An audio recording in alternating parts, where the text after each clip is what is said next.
Welcome to our channel. Today we how to authorize make.com for AI data routing, full guide step by step clearly. Begin by visiting the make.com website. Log in to your account using your credentials. Once logged in, navigate to the dashboard. Now, look for the settings option, usually found in the sidebar. Click on settings to access the configuration menu. In the settings menu, locate the API section. Here, you will find options to manage your API tokens. Click on Create API Token to generate a new token. Enter a descriptive name for the token in the provided field.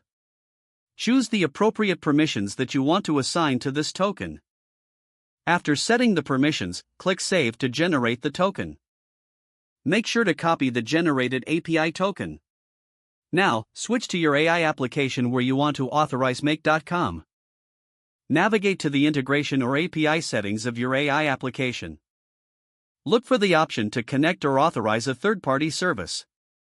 Paste the API token you copied from make.com into the designated field. Follow any additional prompts to complete the authorization process. Once completed, return to make.com. In the dashboard, look for the Scenario section. Create a new scenario by clicking the Create New Scenario button. Choose the AI application you just authorized from the available services. Configure the triggers and actions as per your requirements. Test the scenario to ensure data routing functions correctly.